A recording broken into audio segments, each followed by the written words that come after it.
खबरदार बीसी द्रोहुलारा, खबरदार बीसी द्रोहुलारा।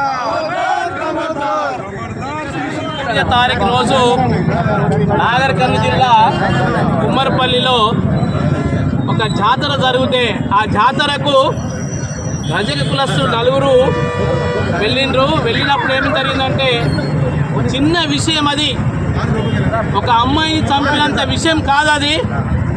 మరి అగ్రవర్ణ దురంకార రెడ్డి వ్యవస్థ ఎట్లా దాడి చేసినట్టు వాళ్ళను ఒక రూమ్లో బంధించి మీరు టికెట్ తీసుకోలేదు, 100 రూపాయల టికెట్ తీసుకోలేదని అలా బంధించి కొట్టడం జరిగింది. అక్కడ ఉన్న రజకుడు ప్రశ్నించాడు, మేము పేదవాళ్ళం, మీ ఊరికి సేవ చేసే వాళ్ళం, 100 రూపాయలు మాకు ఎందుకు తీసుకుంటున్నారు? మీరు ప్రశ్నించేందుకే ఆగ్రహవేశాలకు గురై నలుగురు దుండగులు ఆ రెడ్డి వ్యక్తులు మరి అమానుషంగా దారుణంగా కొట్టడం జరిగింది. ఆ సందర్భంలోనే ఒక పసిపాపను కూడా వాళ్ళ దగ్గరలో పసిపాపను గుంజి తన్ని వేయడం వల్ల ఆ అమ్మాయి మరి అస్వస్థ గురై నిన్నటి రోజు ప్రాణాలు విడిచడం జరిగింది. చాలా అమానుషమైన సంఘటన ఇది. మరి చిన్న విషయాన్ని ఇంత పెద్ద చేయడం వాళ్ళ అగ్రకుల దురంకారానికి నిదర్శనము. అందుకే ఈరోజు రాష్ట్ర వ్యాప్తంగా బీసీ సంఘాలు, ఎస్సీ ఎస్టీ సంఘాలు, మైనార్టీ సంఘాలు, రజక సంఘాలు అన్నీ కూడా రాష్ట్ర వ్యాప్తంగా నిరసన వ్యక్తం జరిగింది. మరి ఇప్పటికైనా ముఖ్యమంత్రి గారు ఆ కుటుంబానికి న్యాయం చేయాలి.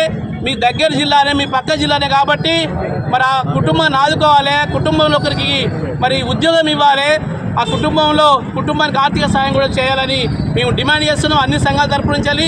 మరి అందులో భాగంగానే ఈరోజు జమ్మికుంటలో ఎస్సీ ఎస్టీ బీసీ రజక సంఘాల ఆధ్వర్యంలో, మైనార్టీ సంఘాల ఆధ్వర్యంలో పెద్ద ఎత్తున ర్యాలీ నిర్వహించడం జరుగుతుంది. ఈ ర్యాలీకి విచ్చేసి మద్దతు తెలిపినందుకు మరి వారికి ప్రత్యేక కృతజ్ఞతలు చేస్తున్నాము. ముఖ్యంగా ఈ విషయాన్ని వెలుగులో తీసుకొచ్చిన మన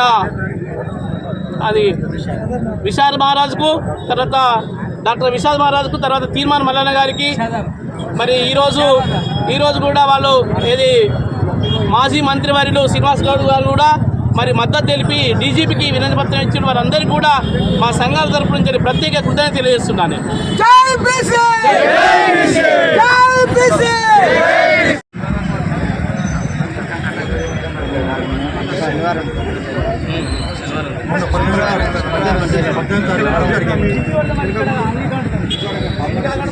నాగర్ కర్నూలు జిల్లాలో ఒక రజక కుటుంబానికి మీద దాడి, అట్లాగే ఆ కుటుంబంలోని ఒక పసిపిల్ల చనిపోయే విధంగా జరిగినటువంటి ఘర్షణ నేపథ్యంలో ఇవాళ ఆ రజక కుటుంబానికి సంఘీభావంగా రజక సంఘాలు, ఎస్సీ ఎస్టీ బీసీ మైనారిటీ సంఘాలు, ప్రజా సంఘాలన్నీ కూడా మద్దతుగా క్యాండిల్ ర్యాలీ చేయడం అనేటువంటిది జరుగుతున్నది.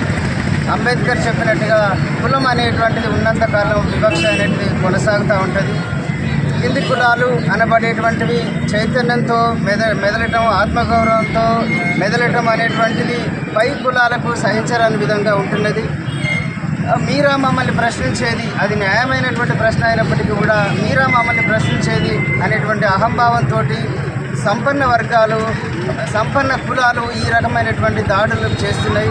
ఈ తరతరాలుగా ఎప్పుడూ ఆగిపోవటం లేదు. ఈ కింది కులాలు అనబడేటువంటి వాళ్ళు, శ్రామిక కులాలన్నీ కూడా ఐక్యంగా ఉండి ఈ చైతన్యాన్ని ప్రదర్శించి ఇటువంటి వివక్షను ఆపినప్పుడే ఇటువంటి దాడులు ఆగిపోతాయి.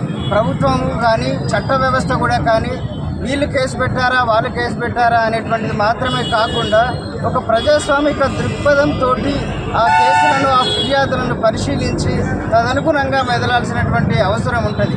లేకపోతే బలవంతుడు, బలహీనుడు ఇద్దరు కేసులు పెట్టినప్పుడు సహజంగా బలవంతులు పెట్టినటువంటి కేసే తీసుకోవటము, వాళ్ళకు అనుకూలంగానే వ్యవస్థలన్నీ పనిచేయటం అనేటువంటి జరుగుతుంది.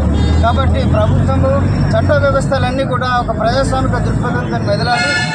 శ్రామిక కులాలకు జరిగేటువంటి అన్యాయం ఇకనైనా ఆగిపోవాలని మేము డిమాండ్ చేస్తున్నాం. Thank you.